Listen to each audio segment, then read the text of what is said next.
आप सभी को दुर्गा नवरात्रि की बहुत बहुत शुभकामनाएं। आज हम सुनेंगे श्री दुर्गा सप्तशती का 11वां अध्याय, जो देवताओं द्वारा देवी की स्तुति तथा देवी द्वारा देवताओं को वरदान से संबंधित है। तो चलिए आइए हाथ जोड़कर प्रेम से बोलते हैं, जय हो माँ दुर्गा की। मैं भुवनेश्वरी देवी का ध्यान करता हूँ। उनके श्रीअंगों की आभा प्रभात काल के सूर्य के समान है और मस्तक पर चंद्रमा का मुकुट है। वे उभरे हुए स्तनों और 3 नेत्रों से युक्त हैं। उनके मुख पर मुस्कान की छटा छाई रहती है और हाथों में वरद, अंकुश, पाश एवं अभय मुद्रा शोभा पाते हैं। ऋषि कहते हैं, देवी के द्वारा वहाँ महादैत्यपति शुंभ के मारे जाने पर इंद्र आदि देवता अग्नि को आगे करके उन कात्यायनी देवी की स्तुति करने लगे। उस समय अभिष्ट की प्राप्ति होने से उनके मुख कमल दमक उठे थे और उनके प्रकाश से दिशाएं भी जगमगा उठी थीं। देवता बोले, शरणागतों की पीड़ा दूर करने वाली देवी, हम पर प्रसन्न हो। संपूर्ण जगत की माता प्रसन्न हो। विश्वेश्वरी, विश्व की रक्षा करो। देवी, तुम ही चराचर जगत की अधीश्वरी हो। तुम इस जगत का एकमात्र आधार हो, क्योंकि पृथ्वी रूप में तुम्हारी ही स्थिति है। देवी, तुम्हारा पराक्रम अलंघनीय है। तुम्हें जल रूप में स्थित होकर संपूर्ण जगत को तृप्त करती हो। तुम अनंत बल संपन्न वैष्णवी शक्ति हो। इस विश्व की कारणभूता परामाया हो। देवी, तुमने इस समस्त जगत को मोहित कर रखा है। तुम ही प्रसन्न होने पर इस पृथ्वी पर मोक्ष की प्राप्ति करती हो। देवी, संपूर्ण विद्याएं तुम्हारे ही भिन्न भिन्न स्वरूप हैं। जगत में जितनी स्त्रियां हैं, वे सब तुम्हारी ही मूर्तियां हैं। जगदम्ब, एकमात्र तुमने ही इस विश्व को व्याप्त कर रखा है। तुम्हारी स्तुति क्या हो सकती है। तुम तो सत्वन करने योग्य पदार्थों से परे एवं परावाणी हो। तुम सर्वस्वरूपा देवी, स्वर्ग तथा मोक्ष प्रदान करने वाली हो। तब इसी रूप में तुम्हारी स्तुति हो गई। तुम्हारी स्तुति के लिए इससे अच्छी उक्तियाँ और क्या हो सकती हैं। बुद्धि रूप से सब लोगों के हृदय में विराजमान रहने वाली तथा स्वर्ग एवं मोक्ष प्रदान करने वाली नारायणी देवी, तुम्हें नमस्कार है। कला, काष्ठा आदि के रूप में क्रमशः परिणाम की ओर ले जाने वाली तथा विश्व का उपसंहार करने में समर्थ नारायणी, तुम्हें नमस्कार है। नारायणी, तुम सब प्रकार का मंगल प्रदान करने वाली मंगलमयी हो। कल्याणदायिनी शिवा हो। सब पुरुषार्थों को सिद्ध करने वाली शरणागत वत्सलता, 3 नेत्रों वाली एवं गौरी हो। तुम्हें नमस्कार है। तुम सृष्टि, पालन और संहार की शक्तिभूता सनातनी देवी, गुणों का आधार तथा सर्वगुणमयी हो।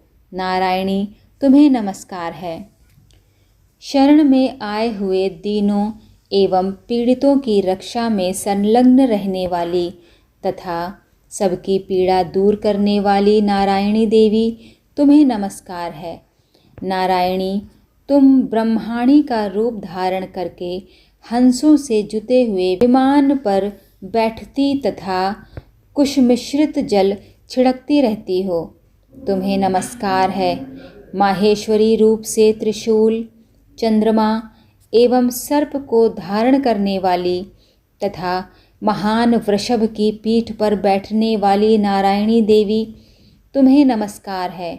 मोरों और मुर्गों से घिरी रहने वाली तथा महाशक्ति धारण करने वाली कौमारी रूप धारिणी निष्पापे नारायणी, तुम्हें नमस्कार है।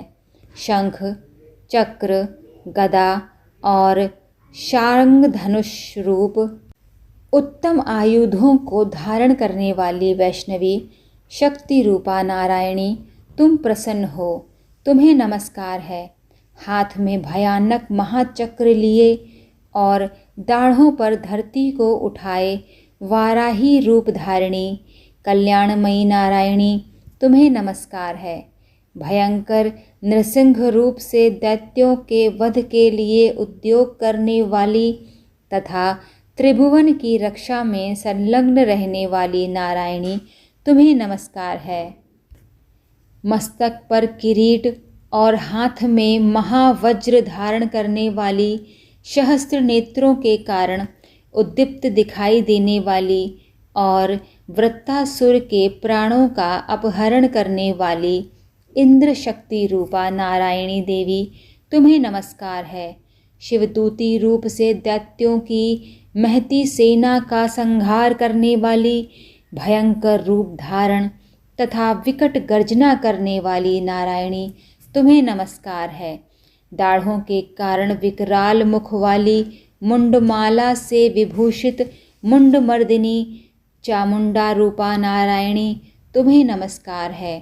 लक्ष्मी, लज्जा, महाविद्या, श्रद्धा, पुष्टि, स्वधा, ध्रुवा, महारात्रि तथा महाअविधा रूप नारायणी, तुम्हें नमस्कार है। मेघा, सरस्वती, वरा, भूति, बाभ्रवी, तामसी, नियता तथा ईशा रूपिणी नारायणी, तुम्हें नमस्कार है। सर्वस्वरूपा, सर्वेश्वरी तथा सब प्रकार की शक्तियों से संपन्न दिव्य रूपा दुर्गे देवी, सब भयों से हमारी रक्षा करो, तुम्हें नमस्कार है। कात्यायनी, यह 3 लोचनों से विभूषित तुम्हारा सौम्य मुख सब प्रकार के भयों से हमारी रक्षा करे, तुम्हें नमस्कार है।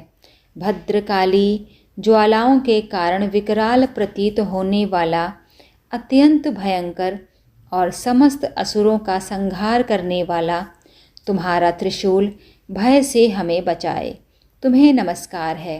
देवी, जो अपनी ध्वनि से संपूर्ण जगत को व्याप्त करके दैत्यों के तेज नष्ट किए देता है, वह तुम्हारा घंटा हम लोगों की पापों से उसी प्रकार रक्षा करे जैसे माता अपने पुत्रों की बुरे कर्मों से रक्षा करती है।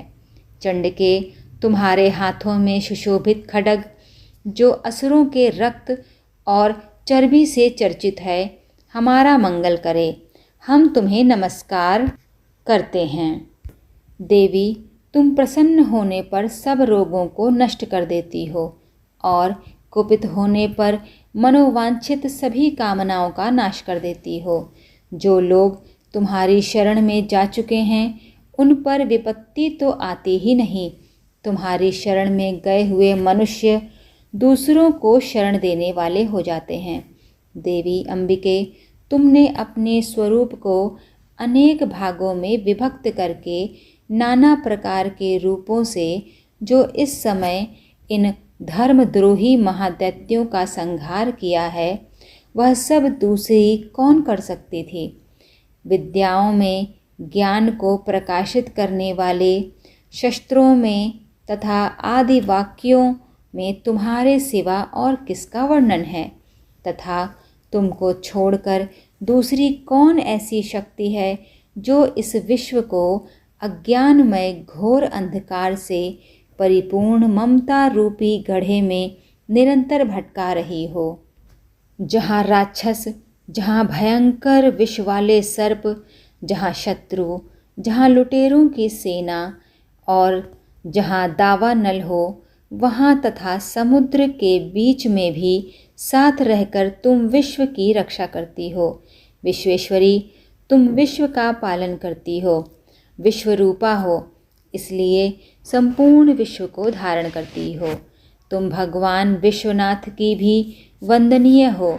जो लोग भक्तिपूर्वक तुम्हारे सामने मस्तक झुकाते हैं, वे संपूर्ण विश्व को आश्रय देने वाले होते हैं। देवी प्रसन्न हो, जैसे इस समय असुरों का वध करके तुमने शीघ्र ही हमारी रक्षा की है, उसी प्रकार सदा हमें शत्रुओं के भय से बचाओ। संपूर्ण जगत का पाप नष्ट कर दो और उत्पात एवं पापों के फलस्वरूप प्राप्त होने वाले महामारी आदि बड़े बड़े उपद्रवों को शीघ्र दूर करो। विश्व की पीड़ा दूर करने वाली देवी, हम तुम्हारे चरणों पर पड़े हुए हैं, हम पर प्रसन्न हो।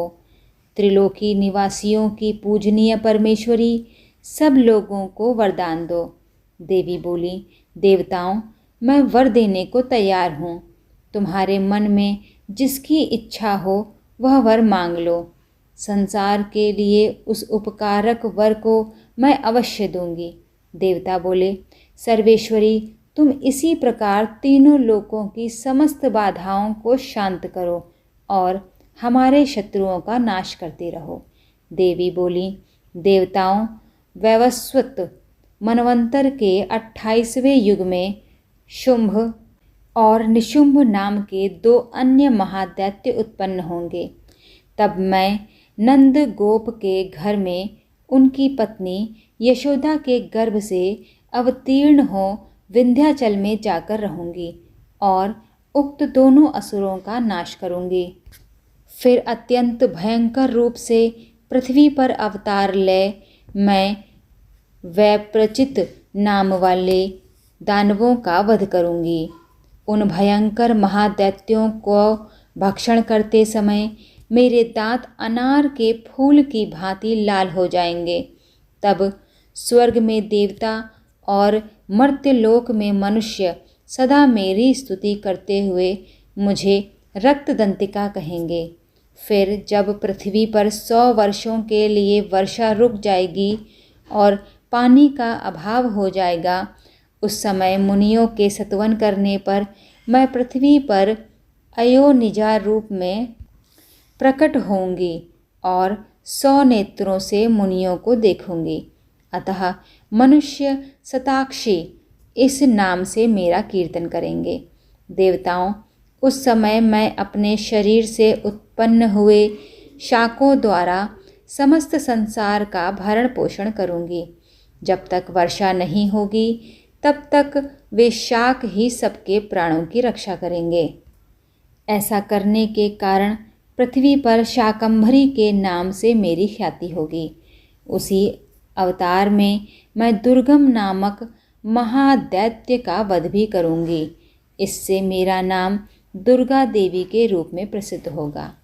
फिर मैं जब भीम रूप धारण करके मुनियों की रक्षा के लिए हिमालय पर रहने वाले राक्षसों का भक्षण करूंगी, उस समय सब मुनि भक्ति से नतमस्तक होकर मेरी स्तुति करेंगे।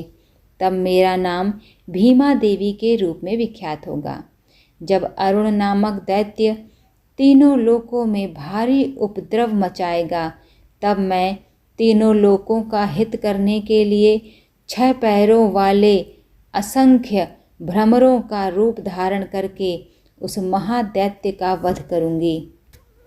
इस प्रकार सब लोग भ्रामरी के नाम से चारों ओर मेरी स्तुति करेंगे। इस प्रकार जब जब संसार में दानवी बाधा उपस्थित होगी, तब तब अवतार लेकर मैं शत्रुओं का संहार करूंगी। इस प्रकार श्री मार्कंडेय पुराण में सावर्णिक मनवंतर की कथा के अंतर्गत देवी महात्म्य में देवी स्तुति नामक 11वां अध्याय पूरा हुआ। तो सभी हाथ जोड़कर प्रेम से बोलिए, जय हो माँ दुर्गा की। मेरी वीडियो को लाइक करिएगा, शेयर करिएगा। मेरे चैनल को अभी तक सब्सक्राइब नहीं किया है तो प्लीज़ से सब्सक्राइब कर लीजिएगा। जय माता दी।